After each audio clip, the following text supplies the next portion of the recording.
Hi, everybody. This is Elenbaas from Nightlight Astrology, and these are my November horoscopes. So this is the horoscope for Taurus, the month of November 2018. You can watch this if you're a Taurus rising, if you're a Taurus sun sign. Sometimes people will even check out their monthly horoscope for their moon sign if you happen to know that. You usually find that one resonates more than another, and oftentimes that's your rising or sun. But at any rate, let's take a look at what's happening this month. There's a lot of transits taking place, some really interesting ones. There's been a lot going on this fall. Big first transit of the month is November 7th's new moon. You're going to see that new moon taking place in your 7th house, which is the house of relationships and love, after an intense Venus retrograde throughout the month of October in your 7th house of relationships and love. The theme of transformation and change in that area of life, whether you're single and you're changing your inner needs or values or wants or desires or wishes for a future relationship, you're meeting someone new, or if you're in an existing relationship and you're going through changes, a partner is going through changes, the relationship is evolving, there's been a focus on your social life or more specifically intimate relationships or partnerships. And that theme continues this month with the new moon in Scorpio in your 7th house. Now, that's a big one, again, especially considering that Venus has just recently retrograded through there.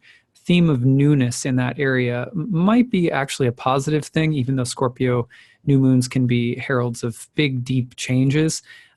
Venus retrograde brings changes usually that are necessary, some deeper level of growing and some deeper level of wisdom that we need to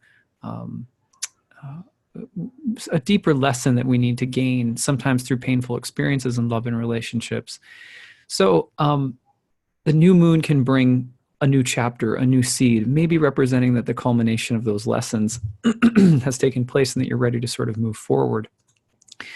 Now, the other thing that's happening all month long is you have Venus in the 6th house opposite to Uranus in the 12th house.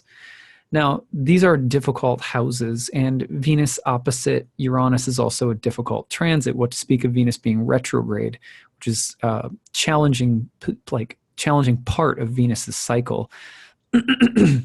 Right now, Venus is in the process of starting to implement and bring forward the lessons that she's been bringing to us, but she's still got a little ways to go.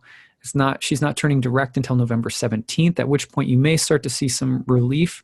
But until then, the themes of independence versus dependence in relationships, of who you are accountable to or what you are responsible for in relationships, different kinds of agreements, contractual obligations, or understandings, or even that deeper emotional, spiritual, and karmic ties in our relationships are all being challenged, revised, renewed, broken apart, separated. It's a challenging time for Venus, basically.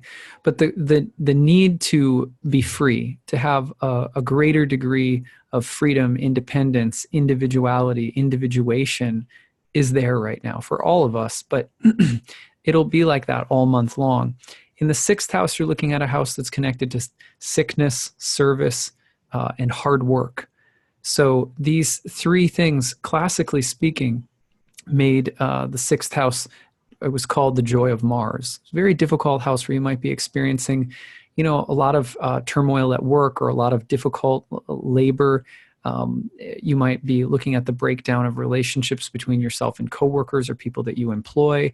You could see some challenges or strain to your health, or just feeling like, certain kinds of agreements or friendships or beautiful things that you think of as nice and orderly and neat are sort of falling apart a little bit or deteriorating or being challenged or interrupted. It's a very kind of disruptive, chaotic quality through the month where it's like challenge after challenge after challenge that has that kind of feeling to it. Now, not every Taurus is going to experience that. We all have our individual birth charts as well, but it is a month where, don't be surprised if there is a feeling of like, gosh, I'm just kind of slogging through things. But remember, with Uranus in the 12th house, this is a gestational moment where Uranus has entered your 1st house as of last May, revolutionary time in your life. You are ready to evolve and change and awaken to a brand new version of yourself as a Taurus with Uranus in your home sign. retrograding back into the 12th between November and March, a little gestational period where you may have to, there's a breakthrough that needs to happen, but you have to kind of go into your own shadow work a little bit. This month in particular is a little bit more difficult, and especially November 17th, when Venus turns direct, things might get a little easier. At the end of the month, November 30th, things come to a head again with Venus opposing Uranus before Venus pops back into your 7th house in direct motion. So you think about those challenges and also the innovative solutions that you find along the way that grant you greater freedom. Okay, so that's a pretty big set of transits already. But from here, on November 8th, things get a little bit lighter. Jupiter will enter Sagittarius, and that's a great place for Jupiter. It's been in your 7th house of relationships for the past year. You're been doing a lot of learning and growing and expansion, good fortune, good luck. Growth has been coming through the area of partnerships, relationships, marriage, your social life. But the lessons have been deeper, a little heavier, a little bit more challenging. You've been expanding, but through deeper levels of emotional confrontation or even conflict in relationships. Or you could see that maybe a partner or spouse has been growing a lot and they've been in the spotlight somehow. It's a time where growth has been coming through the area of relationships. Now Jupiter's entering Sagittarius, a brighter, more fiery, upbeat sign. Sagittarius is the home sign of Jupiter. Entering your 8th house, which is the house of partner or spouse's resources or income. You could see some gains or growth in that area, or things that you inherit or gain through other people could be great this year. Some real blessings coming in that way. But you could also, the 8th house is a house of death and rebirth, of transformation, change, and impermanence. And so some of the lessons you're going to learn in the next year could also come through those unexpected losses or changes that enlighten you greatly, but that also make you face the shadows. That's part of the 8th house. You also want to be careful of overdoing things, of sort of rebellious, defiant, sort of Zeus complex. Don't get a big head. Don't think that you're invincible. And don't look a gift horse in the mouth. Those are the kinds of prides that come before a fall with Jupiter in the 8th.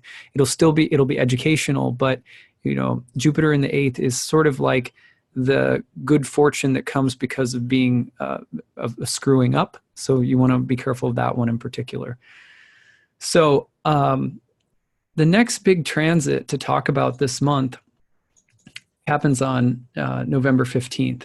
I really like this one because Mars is going to be moving out of your career house where it's been in Aquarius basically since the middle of May, and it's going to pop into the 11th house in Pisces. It is going to be moving into the house of friends, groups, colleagues, associations, plans and dreams for the future. Your ambitions are changing right now. Your people might be changing. You might have to face different kinds of conflicts or tensions in groups or organizations or among friends. You may also find strength in new groups or new friends or new allies or new colleagues, new pioneering endeavors with groups or collaboration potential. The theme of sacrifice on behalf of the group or other people or friends stepping up to sacrifice something on your behalf could be pronounced with Mars in Pisces. And you're also thinking of the relationship between the realm of other people's money and resources and friends or groups, or what we share and the way that we give of ourselves to other people for the sake of larger causes. All of that will be really pronounced all the way through November 19th, as Mars also makes a square to Jupiter in Sagittarius in your 8th house. Now, the same two houses are getting emphasized over and over again. So you're going to see, for example, around November 17th, as Venus is turning direct, Mercury will be turning retrograde in your 8th house, square to Neptune in the 11th. There could be some fog or confusion, some need for greater clarity. Again, it's possible that there could be some dramatic changes in groups or friends or organizations, as well as the topics of where you receive support from and who it is okay to receive support from and who it is not okay to receive support from, or who it is okay to give support to or not. And the boundaries may be a little fuzzy with Mercury square. Neptune and Mercury about to go retrograde in the 8th house. Something that you've been relying on maybe for a while could change. So you want to be very careful where the kinds of resources that you're used to receiving from other people, whether they're emotional or financial or anything, could undergo some significant changes this month. Also, the idea of there being more potential for deception, gossip, deceit, unclear information. You want to be very careful of that, those kinds of things with Mercury square to Neptune all month. All month, it's in orb for a long time, and the retrograde period is toned by that square. So the final transit that I'm seeing is following right on the same lines, really. You're going to see, not totally surprising, you're going to see the full moon landing in Gemini in your 2nd house, which is your house of money, resources, and finances. So really shining a spotlight on the area of your money, your finances, your resources, your material values, even things like your diet, your spending habits, what you own or possess, business endeavors, investments, really highlighted by the full moon in your 2nd house. But again, in a big tension with all the 8th house planets, other people's resources, the 11th house, friends, groups, allies, long-term dreams or goals, your sort of larger ideals and how you share in those ideals with other people or within social circles. So it's a very interesting moment where it seems to me like there's the possibility for a more intense